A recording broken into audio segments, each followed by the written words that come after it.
네, 윤석열 대통령과 바이든 미국 대통령이 오늘 오후 정상회담에 나섭니다. 한반도 정세와 경제 안보, 원전 기술 협력 등에 대한 공동선언문을 한미 두 정상이 발표할 예정인데요.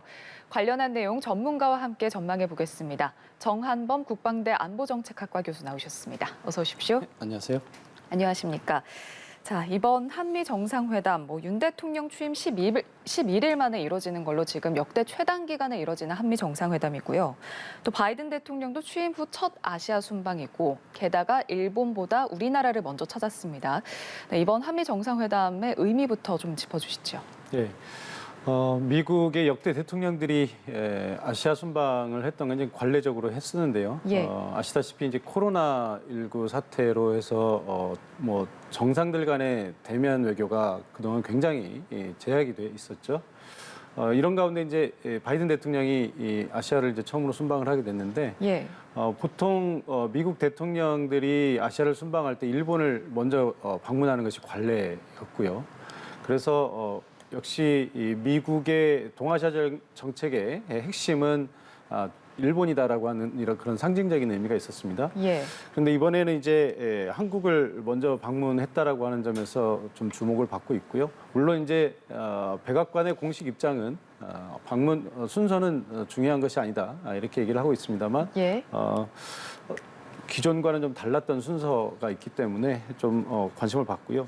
특히 이번 일정 중에 보면 바이든 대통령이 일본에 가서 소위 인도 태평양 경제 프레임워크라고 하는 이제 새로운 소다자 간의 이런 경제 협력체를 구성할 계획을 가지고 있는데요. 예. 여기 이제 우리가 참여할 이런 계획을 가지고 있기 때문에 아마 이 부분에 대한 우리 정부와의 협력, 이것이 우선적으로 필요했지 않나, 이런 추측을 해볼 수 있을 것 같습니다. 예, 그만큼 한미 동맹 강화에 대한 어떤 중요성, 기대감이 그만큼 컸다, 이렇게 해석을 할 수 있을 것 같은데요. 자, 어제 두 정상이 처음 만난 그 순간도 좀 주목이 됐습니다.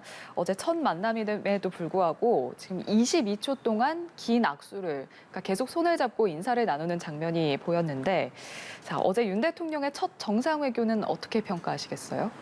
예, 어제 많은 사람들이 관심을 뒀던 것이, 바이든 대통령은 50년 관록의 예. 아주 기성 정치인이고요. 특히 이제 외교 분야에서 잔뼈가 굵은 분이기 때문에 아주 외교적인 행사 이런 거 굉장히 이제 노련한데, 상대적으로 이제 우리 이 대통령은 정치 신인이기 때문에 예. 과연 어떤 모습이 연출될까 이렇게 관심을 좀 많이 가졌던 것 같습니다. 그런데 이제 이 만남의 장소가 어떤 정치의 영역, 그러니까 이제 대통령실이라든지 이런 정치의 영역이 아니라 경제의 중심지, 대한민국 경제의 심장과도 같은 그런 이제 삼성전자 공장에서 만났기 때문에 예. 훨씬 더 이렇게 좀 자연스럽고 편안한 분위기에서 인사를 할 수 있었던 거 아닌가, 이렇게 생각을 하고요. 그런 면에서 보면 무난한 이런 그 첫 만남이 아니었나, 이렇게 생각이 듭니다. 예. 자, 말씀하신 대로 지금 바이든 대통령 방한 기간 첫 일정으로 지금 삼성전자 반도체 공장을 방문했거든요. 자, 두 정상이 공동 연설을 통해서 군사, 안보 중심의 한미 동맹을 이른바 기술 동맹이라고 불리는 경제 안보 동맹으로 격상하자, 이렇게 천명을 했습니다. 자, 이 기술 중심의 경제 안보 동맹, 그러니까 과거 동맹과는 좀 많이 다른 느낌인데, 이 부분에 대해서 좀 설명을 해주신다면요. 네, 일단 우리가 이제 국제 정세를 좀 먼저 살펴볼 필요가 있는데요. 예. 최근에 국제 관계를 보면 국가들 간의 대규모 장기적인 전면전이 사실상 어려운 이제 이런 상황이죠. 그러니까 예. 국가들마다 가지고 있는 무기의 그 위력이 어마어마하기 때문에 일단 전쟁이 일어나면은 어느 쪽이든 살아남을 수 없는 이런 정도의 위력을 가지고 있고요. 또 상대방에 대한 정보도 굉장히 많이 가지고 있고, 예.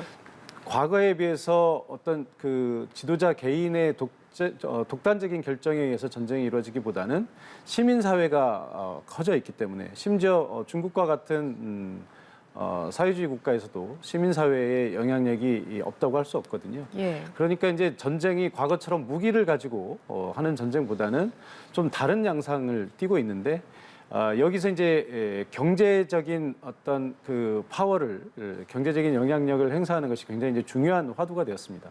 근데 최근에 중국의 부상이라고 하는 것을 미국이 굉장히 경계를 하고 있는데요. 예. 역시 중국의 힘이라고 하면 물론 뭐 정치 군사력에 신장된 부분도 있지만 역시 경제가 중심 아니겠습니까? 근데 이제 중국이 이 과거처럼 미국의 경제에 비해서 작았을 때는 크게 문제가 되지 않았는데 이제 중국이 큰 경제력을 가지고 있다 보니까 미국의 패권을 위협하게 된 것이죠. 예. 근데 이런 미국의 패권을 위협하는 핵심에 이런 그 반도체라든지 이런 공급망 사슬이 있다라고 이렇게 판단을 한 겁니다. 그래서 미국이 이제는 중국을 견제하기 위해서 경제적인 안보, 경제도 이제는 안보 영역에 들어간다라고 보는 거고요. 예. 그래서 경제 동맹 또 기술 동맹, 그래서 경제 안보를 추구하는 그런 양상으로 흘러가고 있는 그런 모습입니다. 예.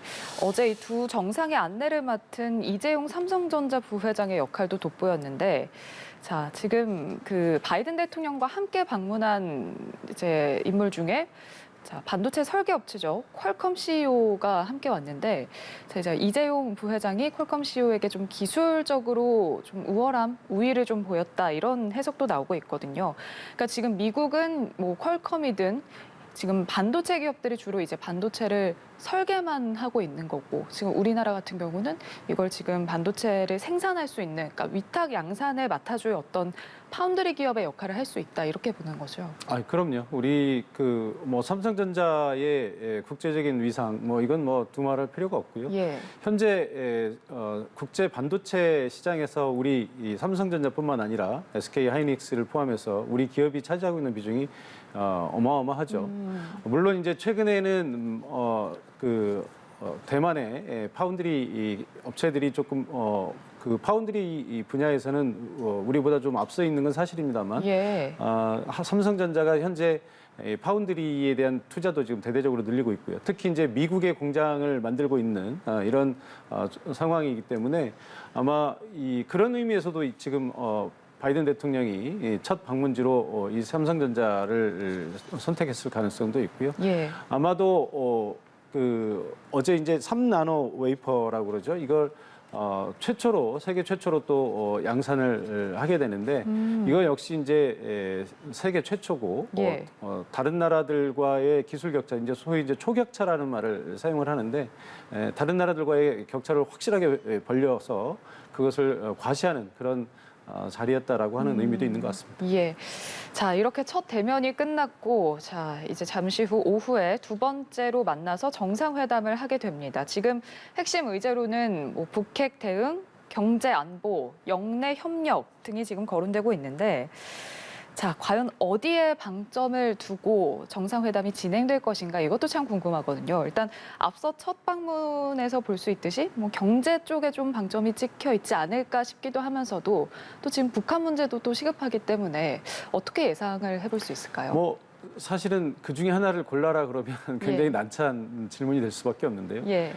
뭐 잘 아시겠지만 한반도를 방문했을 때, 한국을 방문했을 때 북한 문제를 도외시하고 갈 수는 없겠죠. 예. 당연히 한국에 왔기 때문에 그렇지 않아도 북한 문제가 중요한 의제긴 합니다만 특별히 한국에 왔으면 당연히 이 북한 문제에 대한 논의가 이루어질 수밖에 없는 거고요. 그다음에 이제 이번 아시아 순방의 핵심은 역시 이제 기술 동맹, 경제 동맹, 그리고 앞서 말씀드렸던 것처럼 인도태평양 경제 프레임워크라고 하는 새로운 소다자 협력체, 이것에 아마 이제 핵심이 있었을 것 같습니다. 물론 북핵 문제가 중요하지 않은 건 아닌데 예. 북핵 문제는 이전에도 중요했고요. 다음 혹시 방문을 하게 되더라도 그때도 중요할 문제인데 이번에만 특별히 강조를 하게 된다면 아마도 이 기술동맹, 경제동맹이라고 하는 부분이 굉장히 중요한 화두가 될 것 같습니다. 예. 자, 정상회담 일정도 좀 자세히 살펴보겠습니다. 자, 바이든 대통령 용상청사에 도착한 후에 지금 소인수 회담이 이뤄지고요. 그 뒤에 확대 회담이 이뤄지는데 지금 이 사이에 이 소인수 회담과 확대 회담 사이에 독대 가능성이 있습니다. 자, 두 회담 사이에 이제 통역만 남긴 채 독대가 이뤄질 수 있다고 하는데 이렇게 되면 좀 더 자연스러운 대화가 좀 가능하지 않을까 싶은데요. 아, 그럼요. 이게 물론 이제 정상들이기 때문에 어떤 제한은 없습니다만 예. 또 다른 참모들이 옆에 있을 때와 또 없을 때는 분위기가 좀 확연히 다르겠죠. 예. 아마도 조금 더 자연스러운 분위기를 연출할 수도 있을 것 같고요. 또 속에 있는 얘기, 밖으로 알려지지 않는 얘기들도 할 수 있기 때문에 아마 독대하는 시간이 만약에 주어진다면 예. 조금 더 허심탄회한 그런 대화가 오갈 거라고 이렇게 생각을 합니다. 예. 혹시 그 독대를 하는 동안에 이제 뭐 의제와 관련된 내용들이 뭐 주로 오가겠죠? 뭐 아마도 네. 뭐 특별한 이유가 없으면 의제와 관련된 얘기들 중에서도 이제 우리가 조금 난감한 문제들 또는 미국이 좀 민감하게 생각하고 있는 문제들 이런 부분에 대해서 언급할 가능성이 있습니다. 예를 들면 뭐 중국과 관련된 얘기라든지 예, 예. 뭐 이런 얘기들도 나올 수 있겠죠. 자, 앞서 윤 대통령이 밝혔듯이 지금 미국이 주도하는 IPEF 인도태평양 경제 프레임워크 참여도 주요 의제 중 하나입니다. 자, 우리 정부가 IPEF 파트너국을 넘어서 주도국 국가 의사를 밝힌 것으로 알려졌는데요. 참 중국의 견제를 생각한다면 좀 어느 정도 좀 톤다운이 필요하지 않을까 이렇게 싶기도 한데 어떻게 보세요? 일단 뭐 우리 정부의 입장은 확실히 이 IPEF 그러니까 인도태평양 경제 프레임워크에는 확실히 참여를 할 것 같고요. 예. 단순한 참여를 넘어서 좀 우리가 주도적으로 역할을 해보겠다라고 하는 의지를 갖고 있는 것 같습니다. 과거에도 우리 정부가 이렇게 국제사회에서 어떤 주도적인 역할을 했던 사례들이 몇몇 있었어요. 뭐 해관보 정상회의라든지 뭐 이런 그런 사례들이 있었기 때문에 예. 그리고 또 이제 우리의 어떤 그 국력이라든지 뭐 우리 국력이 이제 세계 10위권이라고 보고요. 또 군사력도 세계 6위권 이렇게 인정을 받고 있기 때문에 예. 미국도 이제는 한국의 중요성을 인정을 하고 한국이 주도적인 역할을 한다고 하면 아마 미국은 마다하지 않을 겁니다. 최근에 이제 한국과 일본의 양국 국력을 보더라도 일본은 계속 쇠퇴하고 있는 어려움이 뭐 최근에는 일본이 잃어버린 20년, 잃어버린 30년을 지나서 잃어버린 40년이 될 가능성이 높다 이런 얘기도 나오고 있는 반면에 예. 우리는 코로나 위기 이런 어려움 속에서도 꾸준히 성장을 하고 있고요. 우리 국력이 커져가고 있기 때문에 아마 미국은 우리의 어떤 그 역할이나 이런 것들이 좀 커지기를 바라고 있을 겁니다. 다만 이제 말씀하신 것처럼 미국과의 관계가 계속 이제 확대돼 가다 보면 필연적으로 이제 중국의 문제가 나올 수밖에 없는데요. 예. 뭐 물론 우리나 미국은 당연히 뭐 중국을 배타적으로 다루기 위한 이런 뭐 이런 기구가 아니다 이렇게 얘기는 하고 있지만 예. 또 미국에서 처음 시작할 때 중국을 의식한 부분이 있고요. 또 우리가 그렇게 얘기하더라도 이제 중국이 어차피 어떻게 받아들이냐에 또 이것이 달려 있기 때문에 아마 그 부분이 가장 민감한 문제가 될 것 같습니다. 다만 예. 우리가 이제 중국과도 뭐 의도적으로 관계를 나쁘게 할 이유가 전혀 없기 때문에 중국과 논의가 되고 있었던 한중 FTA와 같은 문제를 좀 촉진시켜 나가려고 예. 하는 그런 계획도 가지고 있는 것 같습니다. 말씀하신 것처럼 지금 미국이 반도체를 어떻게 보면 좀 중국과의 어떤 기술 경쟁의 어떤 핵심 품목이랄까요? 그렇게 꼽은 만큼 이번에 어떻게 한미가 좀 기술적으로 협력을 강화한다라는 게 어떻게 보면 미중 간의 기술 주도권을 미국 쪽이 좀 가져오려고 한다. 이렇게 지금 메시지로 읽힐 가능성이 큰 상황이잖아요. 지금 중국은 디커플링의 부정적 경향을 반대한다. 지금 이런 입장도 밝혔거든요. 자, 우리나라 정부는 지금 중국과의 관계, 뭐 경제 관계 중국과의 경제 관계를 잘 풀어나가면 될 것이다. 이렇게 밝혔지만 자, 이게 균형 외교라는 게 사실 좀 쉽지 않지 않습니까? 그러니까 뭐 미국 쪽과 좀 더 가까워지면 중국이 좀 멀어질 수도 있는 거고 중국과 좀 가까워지려면 미국의 눈치가 보이는 그런 상황에서 균형 외교를 어떻게 해야 할지도 좀 짚어주시죠. 사실 뭐 균형 외교를 어떻게 할 것인가라고 질문을 한다면 답은 없죠. 왜냐하면 예. 이제 우리가 생각하는 것은 미국과도 잘 지내고 중국과도 잘 지내는 거지만 사실은 우리의 의지와 상관없이 미국과 중국이 갈등을 하고 있는 상황이기 때문에 우리는 양쪽 다 뭐 동맹국이고 우호적인 국가라고 생각을 하지만 예. 미국은 확실하게 우리 편에 서라라고 이렇게 강요를 하고 있고요. 또 중국은 뭐 중국 편에 서라라고까지는 하지 않지만 미국 편에 가면 우리의 적이다라고 이렇게 아예 얘기를 하고 있는 상황이기 때문에 예. 우리가 뭐 어느 쪽에 서는 순간 미국이나 중국은 그런 판단을 해버릴 겁니다. 아마 한국이 뭐 지나치게 중국으로 기울었다든지 아니면 한국이 지나치게 미국으로 기울었다라고 하는 그런 판단을 뭐 미국이나 중국이 할 거기 때문에 예. 이 부분에 대해서는 결국은 우리가 외교적인 역량을 총동원해서 우리의 의지가 우리의 의중이 거기에 있지 않다라고 하는 것을 설득하는 그 외에는 뭐 뾰족한 수가 없는 것이 아닌가. 예. 그리고 이제 앞서 말씀드린 것처럼 최근에 이제 한미동맹 강화 분위기에 따라서 중국이 아마 경계를 굉장히 많이 할 것이기 때문에 예. 중국과 관련된 여러 현안들 앞서 말씀드린 것처럼 이제 한중의 FTA라든지 이런 것들을 활용해서 중국의 어떤 의구심이라든지 경계감을 좀 낮추기 위한 이런 노력을 좀 기울이는 것이 유일한 대안이지 않을까 생각을 합니다. 예, 그만큼 참 고민이 깊을 것 같습니다. 자, 그리고 오늘 회담 후에는 용산청사 인근에 있는 국립중앙박물관에서 환영 만찬이 열립니다. 자, 두 정상과 그리고 정재계 주요 인사들이 참석하는데 특히나 이 자리에 지금 10대 그룹 총수가 함께하는 비즈니스 테이블도 마련이 됐거든요. 자, 그리고 바이든 대통령 같은 경우는 지금 정의선 현대차 회장을 다음 날 또 따로 만나는 자리가 예정이 돼 있는데 자, 한미 경제 협력에 어떻게 붐이 좀 기대되는 그런 상황이지 않습니까? 네, 그렇습니다.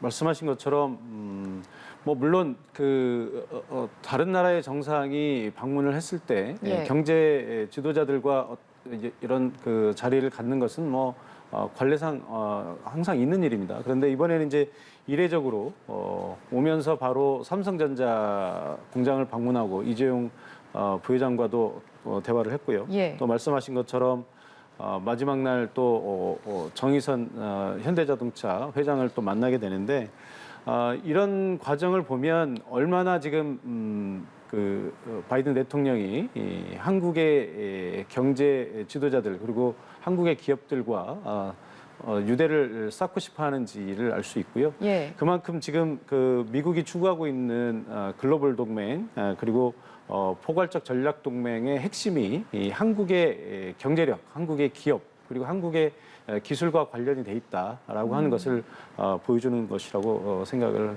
하면 될 것 같습니다. 예. 자, 바이든 대통령의 방한 2박 3일 동안 지금 북한이 도발할 가능성이 매우 크다. 지금 이런 예측이 나오고 있습니다. 자, 미국 대통령이 우리나라에 있는 동안 북한이 도발을 한다. 이거 좀 상당한 도발 아닙니까? 그럼요. 미국의 대통령이 없어도 우리가 이제 도발을 항상 경계를 해야 되는데 예. 한국의 동맹인 미국의 대통령이 방한 기간 중에 도발을 하게 된다면 아마 여기에 대한 이제 정치적인 해석은 굉장히 커질 수밖에 없는 거죠. 그리고 이 부분에 대해서 미국의 입장이라든지 미국 정부의 해석도 굉장히 커질 수밖에 없습니다. 그래서 뭐 그동안 바이든 대통령이 방한하기 전부터도 북한의 움직임에 대해서 한미 정보 당국들이 예의주시하고 있었고요. 예. 아마도 심지어는 핵실험까지도 가능하다라고 하는 그런 정보 첩보들이 들어오고 있었습니다. 그래서 혹시라도 방한 기간 동안에 뭐 북한이 핵실험을 하는 것이 아니냐라는 얘기까지 나왔었는데 아마 제가 보기에는 물론 도발의 가능성은 있습니다만 예. 그 가능성이 좀 낮아진 것이 아닌가. 왜냐하면 두 가지로 볼 수 있습니다. 무엇보다 지금 이제 우리도 새 정부가 들어섰고요. 북한은 아마도 남한의 새 정부가 어떤 대북 정책을 가질 것인가에 지금 관심을 가지고 있을 거고요. 예. 바이든 대통령의 미국도 사실 뭐 출범은 1년이 지났습니다만 한국 방문이 지금 처음이고 동아시아 순방이 처음이기 때문에 어떤 동아시아 전략을 내놓을 것인지 아마 이 한국과 미국의 카드를 먼저 보고 싶어 할 것으로 생각을 합니다. 그러니까 뭐 그 카드를 먼저 내놓는 쪽이 결코 유리하진 않기 때문에 예. 북한 입장에서는 일단 한미의 카드를 먼저 본 다음에 본인들의 카드를 내놓을 가능성이 높고요. 또 하나는 지금 최근에 북한이 코로나 사태를 겪고 있는데 예. 얼마 전까지만 해도 코로나 확진자 0명이라고 그렇게 주장을 했다가 이제는 걷잡을 수 없는 이런 상황을 이제 김정은 위원장이 고백을 하지 않습니까? 예. 봉쇄를 해서 0명이라고 했다가 이렇게 걷잡을 수 없는 수준이라는 것을 최고 지도자가 고백을 했다라는 것은 그만큼 코로나 사태에 대해서 심각하게 생각하고 있다라는 얘기거든요. 그러면 결국 이 문제를 해결할 수 있는 것은 국제사회의 도움인데 국제사회의 도움을 받으려면 역시 한국과 미국의 역할이 가장 중요하지 않겠습니까? 그런 면에서 보면 북한이 이 도발할 가능성이 좀 줄어든 것이 아닌가 이렇게 보고요. 예. 다만 그럼에도 불구하고 북한의 도발에 대한 어떤 한미 간의 예측이라든지 관심, 언론의 관심 이런 것들을 보면 북한은 일단 미국의 관심 끌기에는 어느 정도 성공했다라고 볼 수도 있을 것 같습니다. 예. 자, 북한이 한국과 미국의 카드를 좀 먼저 보려고 한다 이렇게 말씀을 해주셨는데 오늘 회담에서도 분명히 북한과 관련된 문제들이 논의가 되지 않겠습니까?